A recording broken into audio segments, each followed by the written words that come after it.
Congress BJP కలిపి ఆడుతున్న కలిపి వండుతున్న వంటకం ఏదైతే ఉందో కాళేశ్వరాన్ని ఒక విఫల ప్రయోగంగా చిత్రీకరించే ప్రయత్నం ఏదైతే ఉందో ప్రజలకు వాస్తవాలు తెలుసు. మాకు ఈ దేశంలోని చట్టాల మీద న్యాయ వ్యవస్థ మీద మాకు సంపూర్ణమైన విశ్వాసం ఉంది. తప్పకుండా ఈ ప్రభుత్వాన్ని మాత్రం తప్పించుకుందామనే ప్రయత్నం చేస్తూ ఉన్నారు. అంటే కమిషన్ల పేరిట, కాలయాపన పేరిట, కమిటీల పేరిట తామిచ్చిన 6 గ్యారంటీలు, 420 హామీలు, వాటిని ప్రజల దృష్టి వాటి నుంచి పక్కకు తీసుకుపోయే ప్రయత్నం ఏదైతే చేస్తున్నారో వదిలిపెట్టే సమస్య లేదు.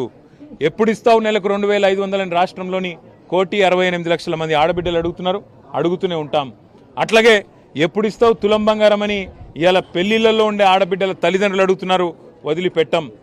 ఎప్పుడు ఇస్తావు 4,000 పెన్షన్ అని చెప్పి ఇవాళ రాష్ట్రంలోని పెద్ద మనుషులు అడుగుతున్నారు, వాళ్ళ తరపున అడుగుతూనే ఉంటాం. అట్లాగే ప్రతి ఒక్క హామీని అమలు చేసేదాకా వదిలిపెట్టాం. మీరు ఎన్ని నోటీసులు ఇచ్చినా, ఎన్ని డ్రామాలు ఆడినా అవన్నీ కూడా తప్పకుండా దూది పింజల్లాగా తేలిపోతాయనే మాట కూడా తప్పకుండా చెబుతూ, ముమ్మాటికి న్యాయము ధర్మము గెలుస్తుంది. ముమ్మాటికి తెలంగాణకు మేలు చేసిన వాళ్ళని ఆ దేవుడు కాపాడతాడు. మీరెన్ని చిల్లర ప్రయత్నాలు చేసినా, వచ్చి 17 నెలల నుంచి మీరు చేస్తున్నాయని చిల్లర ప్రయత్నాలే. ఈ కమిషన్ అని, ఆ కమిషన్ అని, ఈ ఎంక్వైరీ అని, ఆ ఎంక్వైరీ అని. అందుకే నేను చెప్పేది, ఈ 3D మంత్రం ఎక్కువ రోజులు నడవదు. ఈ డిసెప్షన్, డిస్ట్రక్షన్, డిస్ట్రాక్షన్ అనే మీ ఆలోచన ఏదైతే ఉందో